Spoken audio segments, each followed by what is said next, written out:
saya Gloria Nasrat Revasi. Tujuan saya membuat video ini adalah untuk memenuhi ujian tengah semester saya di mata kuliah Perencanaan Kota dan Wilayah. Ada 5 pertanyaan yang harus dijawab.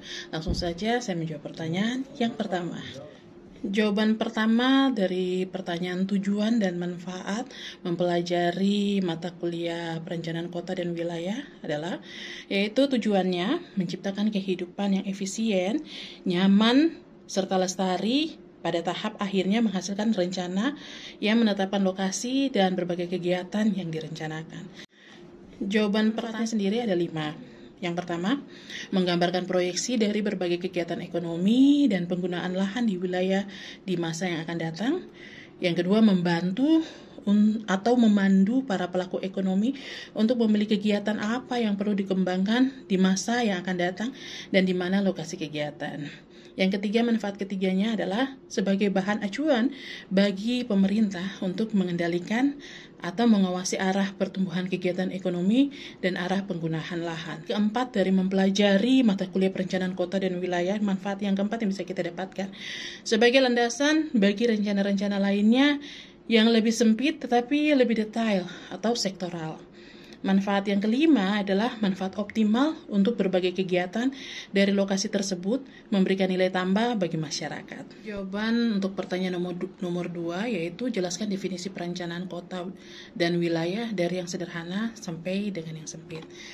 Yang sederhana itu menetapkan suatu tujuan dan memilih langkah-langkah yang diperlukan untuk mencapai tujuan tersebut.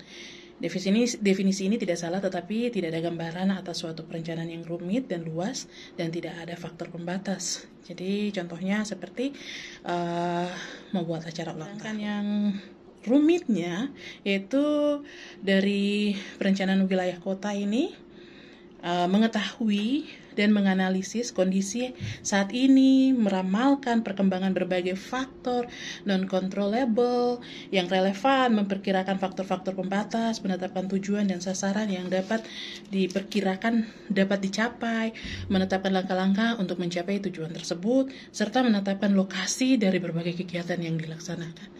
Rumit sekali. Yang berikutnya, jawaban untuk pertanyaan nomor 3, yaitu jenis-jenis wilayah berdasarkan pandangan Glasson dan pandangan Hanafiyah. Pandangan Glasson pada 1974 ya, cara pandang subjektifnya, wilayah adalah alat untuk mengidentifikasi suatu lokasi yang didasarkan atas kriteria tertentu. Banyaknya wilayah tergantung pada kriteria yang digunakan. Wilayah hanyalah model agar kita bisa membedakan lokasi yang satu dari lokasi yang lainnya. Wilayah juga dapat dilihat sebagai ruang pada permukaan bumi. Nah, ini menurut Glasson. Sedangkan menurut Hanafiyah 1982, unsur-unsur ruang termasuk wilayah seperti jarak, lokasi, bentuk, ukuran, dan skala. Unsur-unsur ini digunakan untuk membedakan antar wilayah. Dan jawaban untuk pertanyaan nomor 4 adalah jenis-jenis kota dan cakupannya. Di sini ada 3 jenis kota yang akan saya bagikan. Itu kota generatif, kota yang menjalankan bermacam-macam fungsi, baik untuk kotanya tersendiri, juga untuk pedalamannya, dan saling menguntungkan dan mengembangkan. Kalau cakupannya bisa saya bilang di sini, jawaban saya kalau dilihat dari wilayah adat, Kota Jayapura untuk daerah Tabi atau Mamta. Dan jenis kota yang kedua yaitu parasitif. Kota yang tidak banyak berfungsi untuk daerah pedalaman, bahkan daerah pedalamannya ya, kota yang tidak banyak berfungsi untuk daerah pedalamannya, bahkan melakukan berbagai usaha yang tumbuh di pedalaman. Dan kegiatan produksi kota bersifat duplikatif dari produksi daerah pedalamannya. Tidak ada inovasi dari kota terhadap daerah pedalamannya.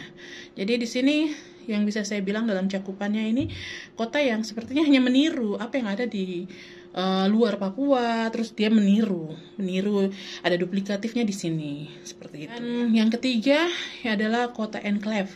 Nah, jenis kota yang ketiga adalah kota enclave, kota yang menutup diri atas daerah pedalaman.